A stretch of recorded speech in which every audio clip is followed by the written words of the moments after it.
नमस्कार दोस्तों, आप सबका हमारे चैनल में बहुत बहुत स्वागत है।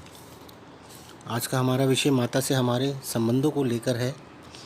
माता से हमारे संबंध क्यों ख़राब हो जाते हैं, या विवाह के बाद आपकी माता से आपके संबंध कैसे रहेंगे, अच्छे रहेंगे या ख़राब रहेंगे।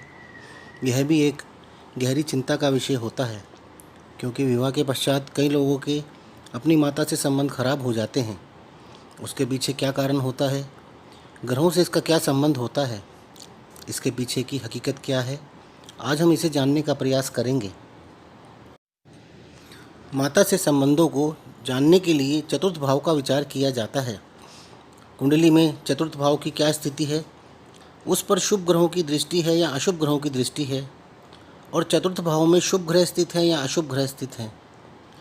चतुर्थ भाव के स्वामी कहाँ पर स्थित हैं, 6, 8, 12 भाव में तो नहीं हैं। और माता के कारक ग्रह चंद्रमा की क्या स्थिति है, वो कहाँ पर स्थित है। इसके अलावा चतुर्थ भाव के स्वामी की स्थिति नवांश कुंडली यानी D9 चार्ट में भी देखनी चाहिए।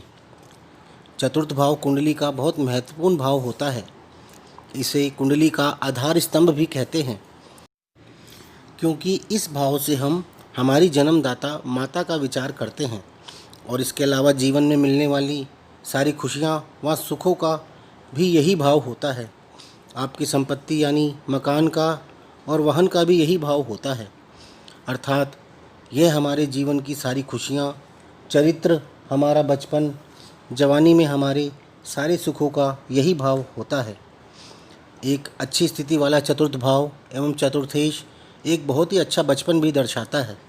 इसी प्रकार युवावस्था के बारे में जानने के लिए चतुर्थ व सप्तम भावों की स्थिति से अनुमान लगाते हैं, क्योंकि सप्तम भाव विवाह का भी भाव होता है। और कुछ लोग जन्म से ही भाग्यवान होते हैं। वे अपने लिए व अपने माता पिता के लिए भी खुशियाँ लेकर आते हैं। उनके आते ही माँ बाप के दिन भी अच्छे शुरू हो जाते हैं, जिस कारण से जातक का बाल्यकाल बहुत ही सुखद व्यतीत होता है। इसके अलावा अष्टक वर्ग में चतुर्थ भाव के ज़्यादा बिंदु भी जातक के अच्छा घर होने के शुभ संकेत देता है। माता के संदर्भ में जानने के लिए चतुर्थ भाव व चतुर्थेश के अलावा माता के कारक ग्रह चंद्रमा की स्थिति का भी विश्लेषण किया जाता है। और मकान व जमीन जायदाद के लिए चतुर्थ भाव चतुर्थेश के साथ मंगल का विश्लेषण किया जाता है। और वाहन आदि के लिए चतुर्थ भाव व चतुर्थेश के साथ शुक्र का विश्लेषण किया जाता है। बाकी चतुर्थ भाव का चतुर्थेश की स्थिति का प्रभाव तीनों चीज़ों पर ही पड़ता है। यदि आपकी कुंडली का यह भाव पीड़ित हो जाता है तो जातक को माता व मकान के सुखों में कमी देखने को मिलती है। वह क्रोधी व शीघ्र विवेक होने वाला हो सकता है। चतुर्थ ग्रह में स्थित अशुभ ग्रह भाग्यहीनता भी देते हैं। और यदि चतुर्थेश व नवमेश केंद्र में स्थित हों और बृहस्पति से दृष्ट हों तो वह एक शासक की तरह राज करते हैं। और उनकी माता से उनके संबंध बहुत अच्छे होते हैं, और माता से उन्हें बहुत सारे सुख भी प्राप्त होते हैं। यदि लग्नेश चतुर्थेश से युति करके चतुर्थ भाव में स्थित हो जाए तो उन्हें माता पिता से बहुत जारी संपत्ति प्राप्त होती है, और ऐसा जातक एक भवन जैसे घर का मालिक होता है। यदि चतुर्थेश लग्न या सप्तम भाव में चला जाता है तो जातक का अपना घर होता है और वह उसमें शांतिपूर्ण तरीके से रहता है। यदि दूसरे, चौथे व 12वें भाव का स्वामी केंद्र या त्रिकोण में स्थित होता है तो वह जमीन जायदाद का मालिक होता है, और घर संबंधी मामलों में वह बहुत भाग्यवान होता है, और उसे अपनी माता का भी साथ प्राप्त होता है। यदि चतुर्थ व दशम भाव के स्वामियों के मध्य राशि परिवर्तन होता है तब जातक बहुत सारी भूमि का स्वामी होता है। और यदि ये ग्रह बली उच्च के होते हैं तो जातक किसी देश का या राज्य का राजा भी हो सकता है, और उसके स्वयं के पास अपनी सोच से भी ज़्यादा जमीन जायदाद होती है, और अपनी माँ का उसे पूरा आशीर्वाद व साथ भी प्राप्त होता है। यदि चौथे व छठे भाव में राशि परिवर्तन हो रहा हो तो जातक की कोर्ट केस में जमीन जायदाद संबंधी मामलों में जीत होती है, और वह शत्रुओं से अपनी जमीन जायदाद लड़कर हासिल करता है।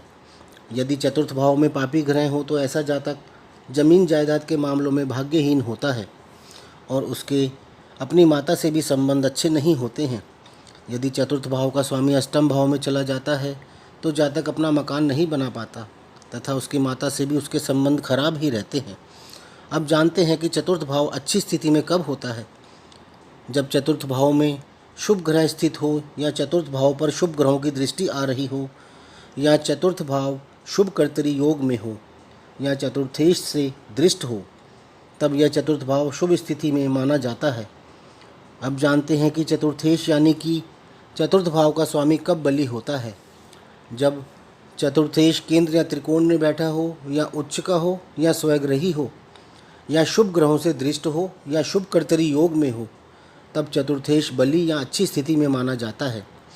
अब जानते हैं कि चतुर्थेश निर्बली कब माना जाता है। जब चतुर्थेश नीच राशि का, शत्रु राशि का या अस्त हो या पाप कर्तरी योग में हो या अशुभ ग्रहों से दृष्ट हो या अष्टक वर्ग में 4 बिंदु से भी कम बिंदु लेकर बैठा हो, तब वह निर्बली माना जाता है।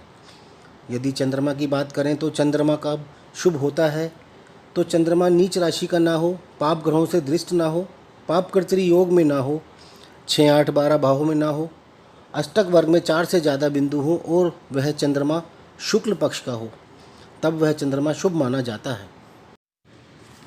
नेक्स्ट वीडियो में हम माता से अच्छे संबंध वाले योग, माता से बुरे संबंध या शत्रुता के योग व सौतेली माँ होने के योग, माता के दीर्घायु व अल्पायु होने के योगों के बारे में बात करेंगे। दोस्तों, आपको ये वीडियो पसंद आए तो इसे लाइक अवश्य करें, साथ ही हमारे चैनल को सब्सक्राइब भी करें।